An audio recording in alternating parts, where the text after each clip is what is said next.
하나님의 말씀 고린도전서 9장 19절로 27절 말씀입니다. 고린도전서 9장 19절로 27절 말씀 중에 22절로 23절 말씀만 함께 봉독하겠습니다.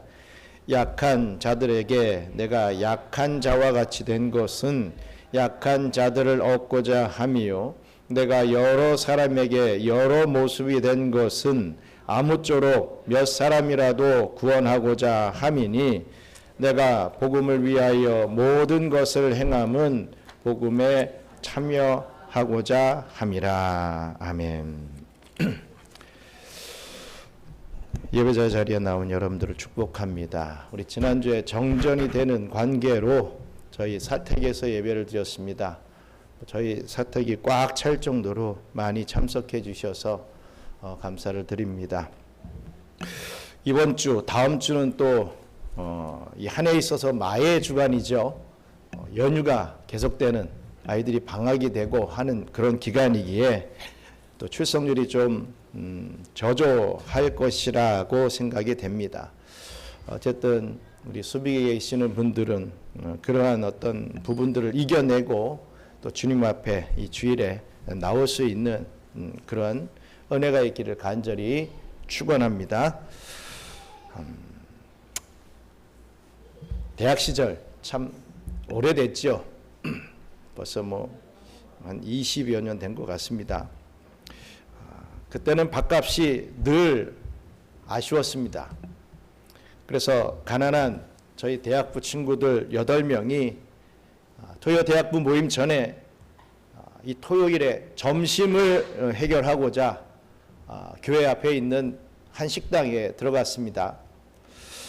저희는 머리를 맞대고 어떻게 하면 조금이라도 돈을 아낄 수 있을까를 궁리했습니다. 그래서 생각해낸 것이 2명당 찌개 하나를 시키고 공깃밥 하나를 추가해서 먹자, 이런 생각을 했습니다. 이게 저희가 생각해낸 초절약 작전이었죠. 이런 작전을 짜고 식당에서 주문을 했는데, 그 주문을 받던 아저씨는, 이 주인 아저씨는 단호하게 안 됩니다 라고 했습니다. 한 사람당 메뉴 하나는 꼭 시켜야 된다, 그게 우리 가게의 원칙이다, 이렇게 얘기를 한 것입니다. 결국 저희는 8명 모두 찌개를 하나씩 울며 겨자 먹기로 시켜야만 했죠.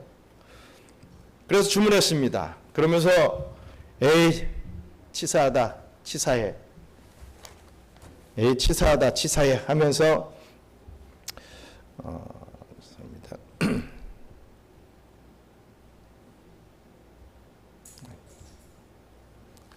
치사하다, 치사하다 하면서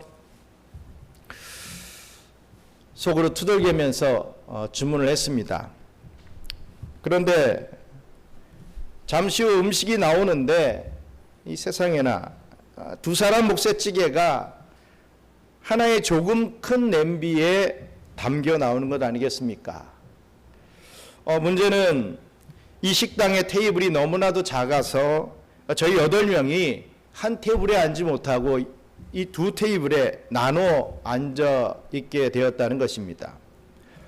저희는 여러 종류의 찌개를 시켜서 양쪽 테이블 사람들이 골고루 맛보려고 했는데, 이렇게 큰 냄비 하나로 나오게 되니 어쩔 수가 없었습니다. 이 같은 찌개라도 이 작은 냄비 2개에 나눠주면 2 테이블 똑같이 공평하게 이 찌개를 맛볼 수 있을 것인데, 그렇지 못하게 된 것입니다. 아까 주문할 때부터 이미 기분이 상해 있던 저희들은 폭발했습니다. 아저씨, 아까는 분명히 2명이 하나로 나눠 먹지 못한다고 꼭 하나씩만 시키라고 하더니 왜 이제 와서는 이 같은 냄비에 담아줍니까? 저희 여러 명이 같이 나눠 먹을 건데 이 작은 냄비에 나누어서 이 각각 주십시오. 이 담아주세요. 이렇게 요구했습니다. 뭐 저희도 화가 났지만 이 주인 아저씨도 꽤 불편하셨던 것 같습니다. 불쾌했죠.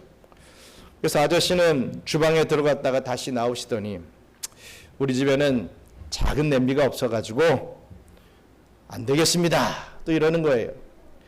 뭐 그냥 드시든지 아니면 나가십시오.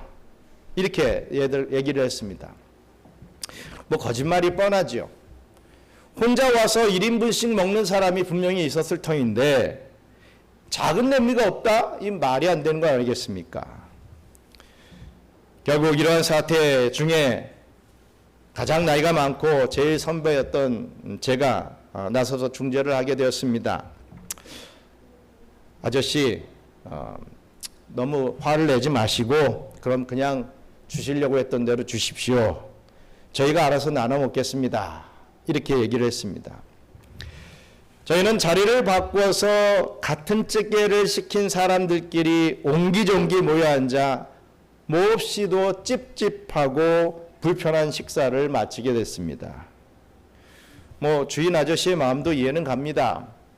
뭐 찌개 한 냄비 팔아서 겨우 몇백 원 남는, 그 당시에 겨우 몇백 원 남는 그런 장사인데 학생들이 자리만 2배로 차지하고 주문은 반만 하려고 했으니 뭐 처음부터 기분이 상했을 것은 당연한 것 아니겠습니까? 하지만 그래도 장사를 하는 입장이라 한다면 손님의 마음을 헤아려주고 어떻게든 잘해주려고 노력을 해야 했고, 특히 저희가 8인분을 제대로 다 주문한 후에 서로 잘 나눠 먹을 수 있도록 작은 냄비에 나누어 담아달라라고 하는 그 부탁 정도는 당연히 들어줬어야 하는 것 아닐까, 이런 생각을 하게 됩니다. 속으로는 아무리 불편하고 뭐 고객이 왕이다라는 자세로 불편하다고 해도 고객이 왕이다 이러한 이 자세로 손님을 대해야 이윤을 남기고 그 장사가 번창할 수 있을 것인데, 정말 이런 장사의 기본 상식도 나타내지 못하는 그 주인을 보면서 좀 기분이 안 좋았죠. 당연히 저희 대학부 친구들은 그 식당은 다시는 가지 않았습니다. 또 혹이라도 그 식당에 가려고 하는 친구들이 있다고 한다면 뭐 뜯어 말렸죠. 철저히 뜯어 말렸습니다. 아니나 다를까 결국 뭐 얼마 가지 않아서 가게 문을 닫게 되는 그런 모습을 보게 되었습니다. 그렇습니다. 이 식당 주인 아저씨가 지켰던 이 자기 스스로를 높이는 채 하는 이 보잘것없는 자존심 때문에 손님을 잃었던 것처럼 교회 안에서도 이런 부정적인 자존심 때문에, 정말 알량한 자존심 때문에 관계가 깨지고 교회가 약해지는 일이 얼마나 이 땅의 교회 안에 많이 있습니까? 하지만 자존심에는 또 다른 면이 있다는 것을 알아야 할 것입니다. 바로 자기의 품위를 스스로 지키는 고상한 자존심이 있습니다. 즉 긍정적인 자존심이죠. 오늘 사도 바울은 신앙생활에서 버려야 할 알량한 자존심과 꼭 지켜야 할 영적인 품위로서의 고상한 자존심, 바로 이 두 가지를 오늘 본문을 통해서 말씀하고 있습니다. 그렇다면 우리 성도들이 복음을 위해 버려야 할 자존심은 무엇이며, 이 복음의 축복에 참여하기 위해 지켜야 할 영적인 품위 있는 자존심은 무엇인지 오늘 본문을 통해 함께 알아보고, 맡겨주신 영혼을 구원하여 길로 인도하는 데 최선을 다하시게 되는 저와 우리 경양의 성도님들 되시길 주님의 이름으로 축원합니다. 먼저 부정적인 알량한 자존심을 버려야 합니다. 고린도전서 9장 19절로 22절 말씀 함께 읽겠습니다. 내가 모든 사람에게서 자유로우나 스스로 모든 사람에게 종이 된 것은 더 많은 사람을 얻고자 함이라. 유대인들에게 내가 유대인과 같이 된 것은 유대인들을 얻고자 함이요 율법 아래 있는 자들에게는 내가 율법 아래 있지 아니하나 율법 아래 있는 것 같이 된 것은 율법 아래 있는 자들을 얻고자 함이요 율법 없는 자에게는 내가 하나님께는 율법 없는 자가 아니요 도리어 그리스도의 율법 아래 있는 자이나 율법 없는 자와 같이 된 것은 율법 없는 자들을 얻고자 함이라. 약한 자들에게 내가 약한 자와 같이 된 것은 약한 자들을 얻고자 함이요 내가 여러 사람에게 여러 모습이 된 것은 아무쪼록 몇 사람이라도 구원하고자 함이니. 아멘. 사도 바울은 잘 아시다시피 예수 그리스도 안에서 완전한 자유를 얻은 사람이었습니다. 그는 로마 시민권자였습니다. 또 시브리인 중에 시브리인이었죠. 그 가문은 정말 아주 좋은 가문이었습니다. 뭐 누구에게도 얽매일 필요가 없던 사람이 사도 바울입니다. 하지만 사도 바울은 스스로 이렇게 자신을 말하고 있습니다. 우리 다시 한번 고린도전서 9장 19절 말씀 같이 읽겠습니다. 내가 모든 사람에게서 자유로우나 스스로 모든 사람에게 종이 된 것은 더 많은 사람을 얻고자 함이라 라고 고백을 합니다. 여러분, 이것이 바로 복음을 위해 버려야 할 부정적인 자존심, 즉 자기 자신을 높이려는 알량한 마음입니다. 복음을 위해 자유를 제한하는 종의 모습을 보여줬다는 거죠. 그 알량한 자존심을 버렸다. 무엇을 위해? 복음을 위해 버렸다.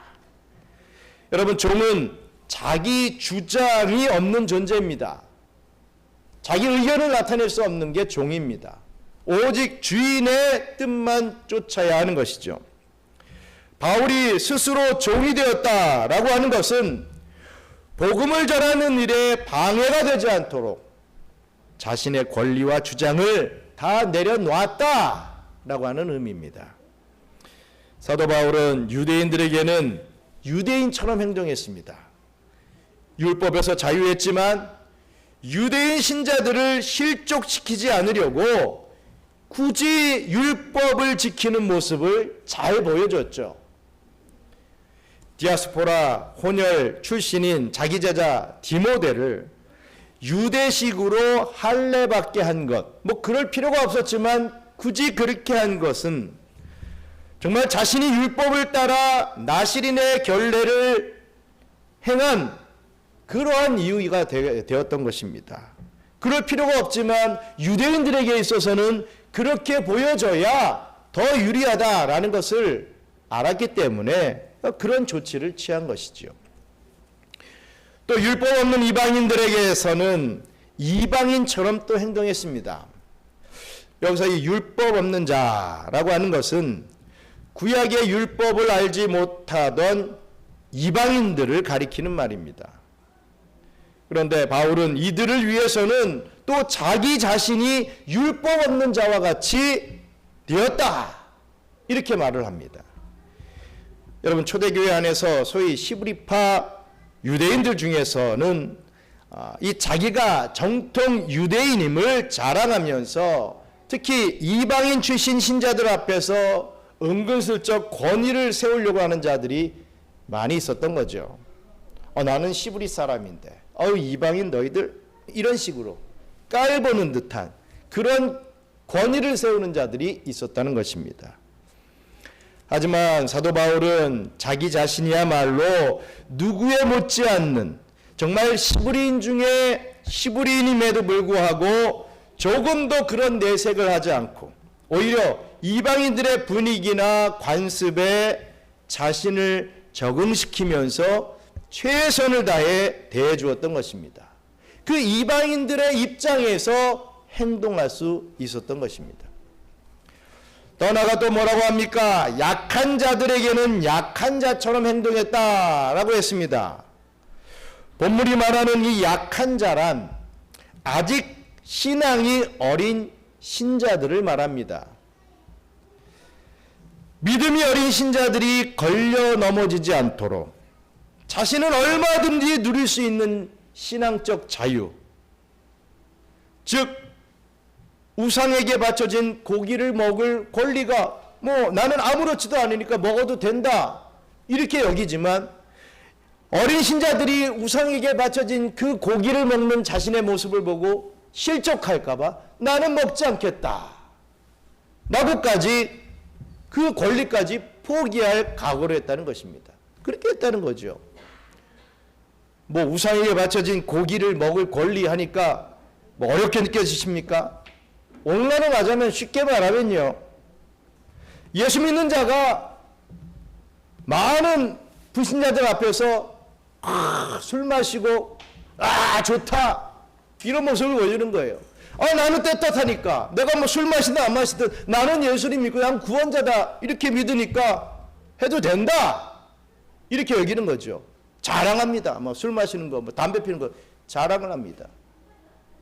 본인은 믿음이 좋아서 그렇게 할지 모르겠죠. 하지만 그 모습을 본 사람들은, 어린 신자들은 실족한다는 거죠. 예수 믿는다고 하는 사람이 저래? 당장 이렇게 나옵니다. 내가 좋은 어떤 느낌으로 내가 그냥 사는데 무슨 상관이냐? 그렇게 신앙 양심을 생각하고 하실지 모르겠지만, 사도 바울과 같이 정말 하나님을 사랑하고 또 내가 어떤 구원의 사명이 있다라고 한다면 절제할 수 있어야 되는 것입니다. 피할 수 있어야 되죠. 술을 끊어라 이렇게까지는 말씀 못하겠습니다. 하지만 공식적인 자리에서는 절제해야 된다 이거죠. 그 모습을 보여줘야 어린 신자들이 신자들은 이럴 때 이렇게 하는 거구나 이걸 알게 되지. 어린 신자가 아닌 사람들이 막 그런 일들을 하면 다 괜찮구나, 그렇게 절제하는 사람들은 이상한 사람들이구나 이렇게 또 생각할 거 아니겠습니까? 불신자들은 니나 내나 다를 건 없네 또 이렇게 생각할 거 아닙니까? 사도 바울이 어린 신자들이 걸려 넘어지지 않도록 그렇게 행동했다라는 것입니다. 왜 그렇게 했겠습니까?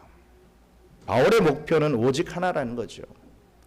아무쪼록 몇몇 사람을 구원코자 함이었다라고 고린도전서 9장 22절에 분명히 밝히고 있습니다. 내가 그렇게 할 필요가 없는데 그렇게 한 이유는, 나를 얽매였던 이유는 어찌든지 한 명이라도 더 예수 그리스도께로 인도하기 위함이었다라고 말씀하는 것입니다. 어떤 인간적인 체면이나 자존심도 한 영혼을 내가 구원하는 일에든 중요하지 않았다는 것이죠. 바울은 항상 남을 먼저 존중하는 자세를 취했다는 뜻입니다. 이처럼 사도 바울은 신앙 문제에 어긋나지 않은 한도 내에서라면, 다시 말해 진리 문제가 아니라면 그 외에 다른 어떤 문제에 있어서도 결코 자기를 내세우지 아니했던 것입니다. 그리고 이어지는 22절 하반절부터 23절에서 이제 그 이유를 명백히 밝힙니다. 우리 22절 하반절부터 23절까지 함께 읽겠습니다. 내가 여러 사람에게 여러 모습이 된 것은 아무쪼록 몇 사람이라도 구원하고자 함이니 내가 복음을 위하여 모든 것을 행함은 복음에 참여하고자 함이라. 아멘. 여러분 앞에 서두에 나오는 식당 주인 이야기처럼 사실 세상에서도 알량한 자존심을 버려야 성공을 합니다. 돈을 벌고자 하는 상인은 아무리 속이 상해도 이 겉으로는 고객이 왕이다 라는 자세로 웃으면서 최선을 다해야 할 것입니다. 아무리 까다로운 손님이 속을 끓여도 오직 이윤이라는 목표를 생각하며 인내해야 되는 것이죠. 프로 스포츠 선수들도 마찬가지 아니겠습니까? 어웨이 경기에서 상대편 관중의 온갖 야유와 욕설이 들려와서 그것을 듣게 되어도 오직 승리라는 목표와 가족을 위한 이 책임감 때문에 묵묵히 그 경기에 집중을 해야 하는 것입니다. 하물며 우리는 영원한 생명을 얻고 전하는 사람들 아닙니까? 이보다 더 큰 목표가 이 세상에 어디 있겠습니까? 돈이나 승리보다 훨씬 귀한 영혼을 얻는 그러한 일을 위해서라면 우리의 작은 자존심쯤은 얼마든지 내려놓을 수 있어야 하지 않겠습니까? 그렇습니다. 누가 자기에게 오만불손하게 대하고 기분 나쁘게 나온다 하더라도 내가 이렇게 인간적으로 좀 당한다고 해도 당신을 예수 그리스도 앞으로 이끌 수만 있다면 무슨 상관이 있으랴? 참을 수 있다. 바로 이것이 유대인이든지 이방인이든지 초신자이든지 불신자이든지 간에 상관없이 사도 바울이 다른 사람을 대할 때마다 품고 있었던 속마음이었던 것입니다. 정말 복음을 위해서라면 무엇이라도 할 각오가 되어 있다면 우리 역시 이처럼 남에게 종이 되는 그런 대인 관계를 발휘할 수 있어야 할 것입니다. 돈을 벌기 위해서 일자리를 지키기 위해서라도 하는 일인데 적어도 복음을 위해서 살고자 하는 신자가 그런 사람들만큼도 인내하지 못한다면 되겠습니까? 영혼을 구원하려고 하는 사람이 그 정도는 참을 수 있어야 되지 않겠습니까? 특별히 저 같은 목사나 장로, 권사, 안수집사 같은 그런 직분자들은 정말 이처럼 자기를 죽이는 자세에 아주 익숙해져 있어야 됩니다. 힘들죠. 직분자가 자기 권세를 드러내는 그러한 모습이 아니라 정말 자기를 죽이는 모습이 이 직분자의 모습이 된다라는 것이 얼마나 힘이 듭니까? 정말 우리의 그 알량한 자존심 때문에 형제를 놓치고 자매를 실족시키는 그런 일들이 얼마나 많겠습니까? 제가 중국에 있을 때도 이 안내를 하시는 우리 장로님이 어떤 성도님과 항상 그런 감정이 대립되는 게 있었나 봐요. 니까짓 게 무슨 장로냐? 이 집사님은 이런 생각을 갖고 있고 넌 왜 나를 이렇게 무시하느냐? 이런 생각을 은근슬쩍 가지고 있었던 것 같아요. 그래서 어느 날 주일에 그 집사님이 와서 이제 앉을 때 이 장로님이 인도를 하시는데 저는 모르겠습니다. 무슨 말이 오갔는지 모르겠지만 서로 막 대노를 하면서 이 집사님이 예배 전에 막 뛰쳐나가시는 것을 봤습니다. 그리고는 다시는 예배 자리에 나오지 않더라고요. 얼마나 안타까운 일입니까? 장로님도 조금만 참았으면 되는 것을, 또 이 집사님도 조금만 인내하면 되는 것을 크게 폭발하는 관계 속에서 교회를 나오지 못하는 그러한 결과를 낳게 됐습니다. 그 집사님과는 지금도 연락하고 한국에서도 또 좋은 관계이지만 참 안타깝기 그지없었습니다. 우리 알량한 자존심 때문에 이렇게 이 교회 안에서 이런 일들이 생기게 되는 건 아니겠습니까? 교회 안에서나 사회에 나가서나 마찬가지로 그저 자기를 조금만 더 뒤에 둘 줄 알면 천하보다 귀한 영혼, 천하보다 귀한 생명 며칠 더 건질 수 있는 기회가 얼마든지 생기게 됩니다.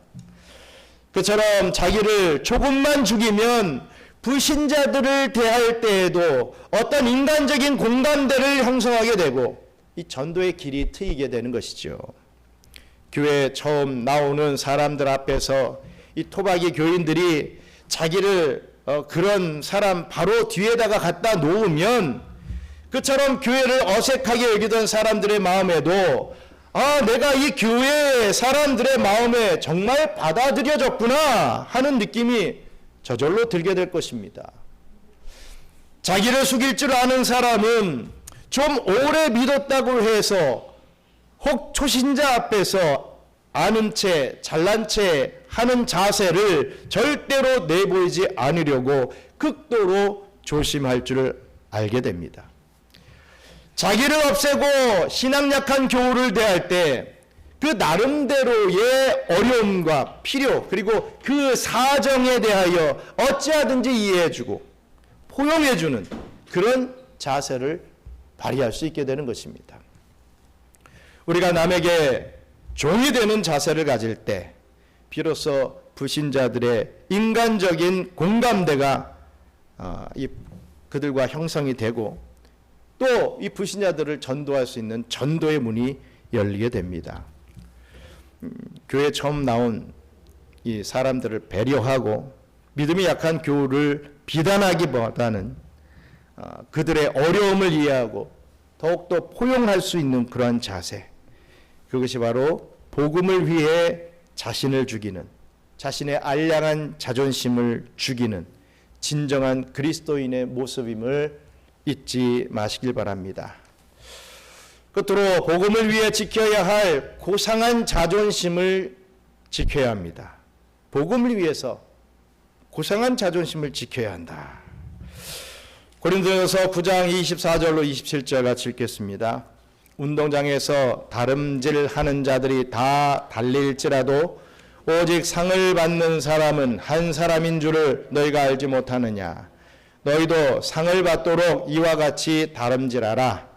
이기기를 다투는 자마다 모든 일에 절제하나니 그들은 썩을 승리자의 관을 얻고자 하되 우리는 썩지 아니할 것을 얻고자 하노라. 그러므로 나는 다름질하기를 향방 없는 것 같이 아니하고 싸우기를 허공을 치는 것 같이 아니하며 내가 내 몸을 쳐 복종하게 함은 내가 남에게 전파한 후에 자신이 도리어 버림을 당할까 두려워함이로다. 아멘.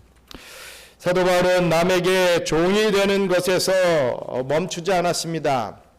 그는 곧 복음에 참여하고자 함이라 라고 23절에 선언을 합니다. 즉 남을 구원하는 일뿐 아니라 자신 역시 복음이 주는 영원한 상급과 구원의 축복을 놓치지 않으려 했던 것입니다. 이것이 바로 긍정적인 자존심, 즉 자기 품위를 스스로 지키는 고상한 자존심이라는 것입니다. 이 품위를 지키는 방법은요, 자기 자신의 주인이 되는 것, 즉 절제하는 생활을 말합니다. 썩지 않을 면류관을 위한 자기와의 싸움을 해야 한다라는 것입니다.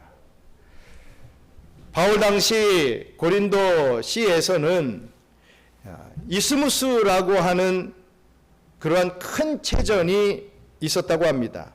이것은 3년마다 열리는, 정기적으로 열렸는데 잘 알려진 이 고대 올림픽 경기 다음으로 제일 규모가 큰 그러한 행사였다고 합니다. 우리 고린도전서 9장 24절 함께 읽겠습니다. 운동장에서 다름질하는 자들이 다 달릴지라도 오직 상을 받는 사람은 한 사람인 줄을 너희가 알지 못하느냐. 너희도 상을 받도록 이와 같이 다름질하라. 아멘. 그렇기 때문에 고린도 교회 교인들은 그런 경기들을 자주 봤던 거지요. 그래서 그 경기를 통해서 운동장에서 다름질하는 그런 선수들의 모습에 익숙해져 있었을 것입니다. 선수들은 썩어 없어질 월계관 그거 하나 얻기 위해서라도 모든 일에 절제하며 피눈물 나는 훈련을 감당합니다. 하물며 우리는 썩지 아니할 곧 영원한 영광의 면류관을 바라보는 사람들 아닙니까? 우리에게는 이 세상의 그 어떤 선수보다, 그 어떤 운동선수보다 더 철저한 자기관리와 절제가 필요합니다. 바울은 이 경주를 향방 없는 것 같지 아니하고 라고 했습니다. 무슨 얘기입니까? 분명한 목표를 향해 달려야 된다라는 얘기죠. 그리고 싸우기를 허공을 치는 것 같지 아니하며 라고 했습니다. 헛되이 주먹을 휘두르지 않고 목표를 정확히 조준하여 이러한 마음으로 자신의 몸을 가꿨다는 거죠. 우리의 목표는 분명합니다. 바로 천국에서의 영생입니다. 이 목표가 확실해야만 우리는 힘들고 고된 경건 생활의 훈련을 꾸준히 감당할 수 있습니다. 고린도전서 9장 27절 같이 읽겠습니다. 내가 내 몸을 쳐 복종하게 함은 내가 남에게 전파한 후에 자신이 도리어 버림을 당할까 두려워함이로다. 아멘. 바울은 자신의 경건 훈련을 내가 내 몸을 쳐 복종하게 한다라고 표현합니다. 내가 내 몸을 쳐서 복종하게 한다. 여기서 친다라는 말은 권투 선수가 상대방을 강하게 가격하여 굴복시키듯 자신의 영적인 심령이 육체의 정욕과 게으름을 제어하고 복종하게 만든다라는 의미입니다. 이는 우리의 영적인 심령이 주인이 되고 육체는 그 심령의 뜻에 복종을 하는 종이 되게 한다라는 의미죠. 다시 말해 내가 나의 육신에게 끌려다니는 종이 아니라 나의 영혼이 나의 육신을 다스리는 진정한 주인이 되는 것을 이야기하는 것입니다. 저와 여러분들은 이런 싸움에서 이겨야만 한다라는 말씀입니다. 예를 들어 새벽기도 시간에 일어나는 것은 평생을 해도 매일같이 싸우는 그런 시간이 됩니다. 문자 그대로 육신을 쳐서 복종시켜야만 여러분 새벽기도에 나올 수 있습니다. 다른 믿음이 있으니까 절대로 아니죠. 자기 자신을 쳐야만 나옵니다. 알람이 울렸을 때 저도 알람을 2개를 해놓고 자지요. 4시 반에 하고 4시 35분에 알람을 맞춰놓습니다. 거의 30분에 울리는 알람, 그때 일어나야 깔끔해요. 그런데 35분에 울리는 알람을 듣고 일어나면 쉽지 않게 됩니다. 참 몇 분 차이가 참 쉽지가 않죠. 평생을 육신을 쳐서 복종시켜야만 가능하다는 거죠. 헌금도 마찬가지입니다. 어찌하든지 육신의 욕심을 억누르고 복종시켜야만이 정성껏 풍성한 헌금 생활을 할 수 있게 되는 것입니다. 또 유혹에 대한 거절도 순간적인 쾌락을 추구하는 육체의 소욕을 영으로 다스려야만 가능할 수 있는 것입니다. 우리 잠언 16장 32절 말씀 같이 읽겠습니다. 노하기를 더디하는 자는 용사보다 낫고 자기의 마음을 다스리는 자는 성을 빼앗는 자보다 나으니라 라고 이렇게 칭찬을 합니다. 영적인 품위를 지키는 고상한 자존심이란 이처럼 자기 자신과의 싸움에서 승리하여 스스로의 주인이 되는 것을 말합니다. 자기 자신이 자신의 주인이 되어 육체를 다스릴 줄 아는 사람, 이 사람이 바로 영적인 품위를 지키는 성숙한 신앙인이죠. 20세기 중반 에콰도르의 원시 부족에게 이 복음을 전하다가 순교한 선교사 짐 엘리엇이라고 하는 사람은 일기에 이런 글을 썼습니다. 결코 이룰 수 없는 것, 즉 영원한 상급을 얻기 위하여 어차피 지킬 수 없는 것, 즉 이 세상에서의 생명이나 누릴 권리를 포기하는 사람은 결코 바보가 아니다 라는 글귀절을 일기에 썼습니다. 바울의 마음이 바로 이와 같았던 거죠. 그런 내가 남에게 전파한 후에 자기가 도리어 버림이 될까 두려워하는 그런 마음으로 자신을 채찍질했습니다. 다시 말해 바울은 남에게 복음을 전한 후에 정작 자신은 구원의 상급이나 영원한 축복에서 멀어질까 두려워했던 것입니다. 우리의 남은 신앙에 있어서 남의 신앙을 평가하거나 훈계하기에 앞서서 자기 자신의 신앙에 더욱 엄격할 수 있는 저와 여러분들 되기 바랍니다. 남이 잘못한 건 너무 잘 보여서 지적하고 비판하고 판단하는데 자기가 잘못한 것은 그냥 넘어가도 되고 그냥 로맨스가 돼버리는, 그러면 안 된다는 거죠. 남에게는 관대하고 자신에게는 엄격한 태도가 바로 복음에 참여하는 자가 갖춰야 할 영적 품위임을 잊지 마시기 바랍니다. 성도 여러분, 오늘 우리는 두 가지 자존심의 역설을 배웠습니다. 먼저 쓸데없는 자존심을 버려야 된다고 했죠. 남 앞에서 자신을 주장하는 알량한 자존심을 버리고 남에게는 종처럼 낮아져 섬길 수 있기를 바랍니다. 그래야 아무쪼록 한 영혼이라도 더 얻을 수 있게 되는 것입니다. 또한 영적인 품위를 지켜야 됩니다. 고상한 자존심은 지켜야 된다는 거죠. 자신의 육체적 욕심에 끌려다니지 마시기 바랍니다. 자기 자신의 육신에게는 주인처럼 엄격히 다스리고 또 절제할 수 있어야 되는 것입니다. 그래야 복음에 약속된 영원한 축복에 참여할 수 있습니다. 남에게는 관대하고 자신에게는 엄격한 신앙의 경주자로서 우리에게 맡겨주신 모든 영혼을 구원의 길로 인도하고 마침내 주님 앞에서 썩지 않을 영광의 면류관을 받게 되는 이 저와 우리 경영의 성도님들 되시기를 주님의 이름으로 축원합니다. 기도하겠습니다. 우리에게는 자존심이 있습니다. 정말 지키지 말아야 할 알량한 자존심은 내려놓을 수 있어야 됩니다. 하지만 정말 나의 육신을 다스리는 데 있어서는 이 고상한 자존심은 어찌든지 지켜나갈 수 있어야 되죠. 그런데 우리는 반대로 살 때가 너무나도 많이 있습니다. 알량한 자존심은 어떻게든 지키려고 하고 고상한 자존심은 어떻게든 가치 있게 생각을 안 하고 버리려고 합니다. 여러분, 알량한 자존심을 내려놓고 고상한 자존심을 지켜나가며 더욱더 우리의 모습이 정말 예수 믿는 크리스찬으로서의 모습으로 계속해서 성장할 수 있게 해달라고. 그리하므로 목적은 나란합니다.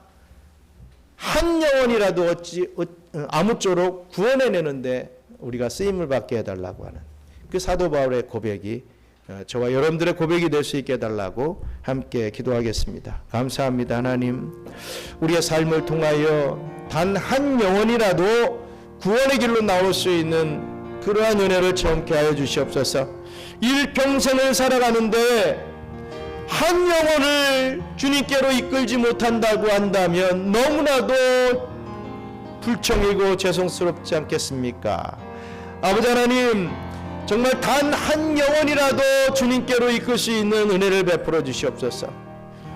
정말 한 영혼이라도 이끌어야 되는데 많은 영혼을 나를 통해서 실족하게 만든다. 이것은 정말 하나님 앞에서 엄청난 죄를 짓는 것임을 다시 한번 깨닫고 나 자신을 위하여 정말 내 자신의 삶이 하나님 앞에 귀하게 쓰임받을 수 있는 그러한 하나님의 백성으로서의 삶을 살아드릴 수 있도록 우리 주님께서 저희들을 만드시고 인도하여 주시옵소서. 감사합니다. 하나님, 저희들에게 우리 주님께서 허락해 주신 이 삶을 통하여 과연 어떠한 삶을 살아야 할지 깨닫게 하시는 것 감사합니다. 정말 한 영혼을 구원하기 위하여 우리의 알량한 자존심을 다 내려놓고 우리가 그들의 뒤에 설 수 있는 그러한 마음가짐이 되게 하여 주시옵소서. 또한 자기 자신에는 엄격하여서 아버지 하나님, 내 육신을 치어서 영이 살 수 있도록 은혜를 베풀어 주시고 그러한 모습을 보여주는 그러한 삶을 통하여서 많은 영혼들이 주님께로 돌아올 수 있는 그런 엄청난 결과, 엄청난 열매를 체험케 하여 주시옵소서. 이제는 우리 구주 예수 그리스도의 은혜와 그 놀라우신 하나님의 사랑과 보혜사 성령님의 교통감화 위로 충만하심이 한 명의 영혼이라도 구원받게 하기 위하여 자신의 자존심을 죽이고 자신을 훈련시키며 신앙의 성장을 온전히 해 나가기를 소망하는 우리 경양 선교교회 성도들 머리머리 위에 이제로부터 영원토록 함께 있을지어다. 아멘.